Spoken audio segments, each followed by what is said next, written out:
Hi అండి, నేను మీ Sandhyarani. Welcome back to our channel Aha Mana వంటలు.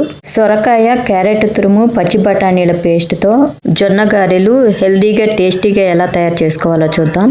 ఇవి పప్పు చెక్కల్లాగా గట్టిగా కాకుండా, గారెల్లాగా మరీ స్మూత్గా కాకుండా డిఫరెంట్ టేస్ట్తో ఎంతో రుచిగా ఉంటాయన్నమాట.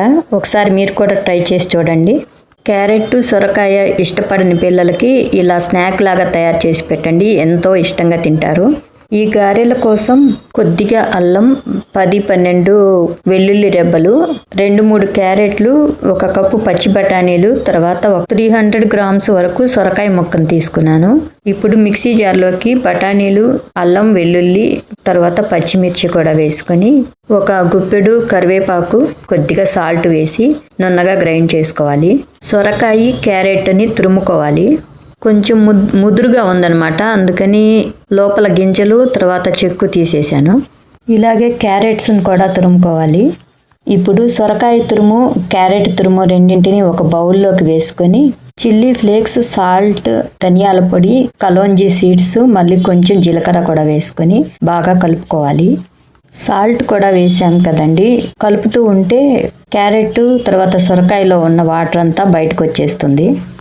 ఇప్పుడు 2 స్పూన్స్ వరకు శనగపిండిని వేసుకొని కొద్దిగా జొన్న పిండిని కూడా వేసుకొని మళ్ళా మనం గ్రైండ్ చేసి పెట్టుకున్నాం కదా గ్రీన్ పీస్ పేస్ట్, అది కూడా వేసుకొని అంతా కలిసేటట్లు ఒకసారి కలుపుకోవాలి. ఇలా కలిపినప్పుడు కొంచెం పలుచగా అనిపిస్తే మళ్ళీ కొంచెం జొన్న పిండి వేసి మళ్ళీ కలుపుకోవాలి. పిండి మొత్తం ఒకేసారి వేయకుండా కొంచెం కొంచెం వేసుకుంటూ కలిపి చూసుకుంటూ ఉండాలి. పిండి చపాతీ ముద్ద కంటే కొంచెం సాఫ్ట్గా వచ్చేటట్లు కలుపుకుంటే సరిపోతుంది.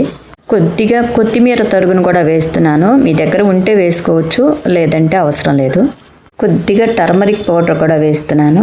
10 మినిట్స్ అలాగే కలుపుతూ ఉన్నట్లయితే సొరకాయ, క్యారెట్లో ఉన్న వాటర్ మొత్తం బయటకు వచ్చేసి పిండిలో బాగా కలిసిపోయి సాఫ్ట్గా వస్తుందన్నమాట. ఇక్కడ మనం ఎక్స్ట్రాగా వాటర్ ఏమీ యాడ్ చేయటం లేదండి. చేతిలోకి తీసుకున్నప్పుడు ఈ బ్యాటరు ఇలా సాఫ్ట్గా ముద్దలాగా వస్తే సరిపోతుంది. తడి ఆరిపోకుండా మూత పెట్టి పక్కన పెట్టుకోవాలి.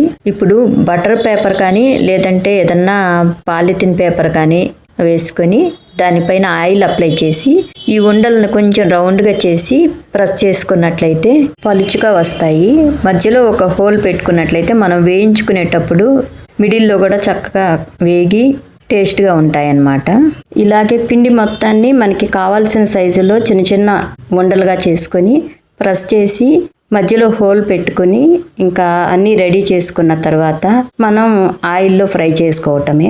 ఇంకా ఆయిల్ కాగిందో లేదో చెక్ చేసుకుని బాండీలో పట్టినన్ని గారెలను వేసుకుని మీడియం ఫ్లేమ్లో వేయించుకోవాలి.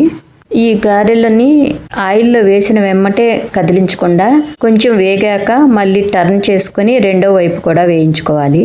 ఇలా బుడగలు మొత్తం తగ్గిపోయి గారెలు నీట్గా కనిపిస్తూ ఉంటాయి. అప్పుడు వేరే ప్లేట్లోకి తీసుకోవాలన్నమాట.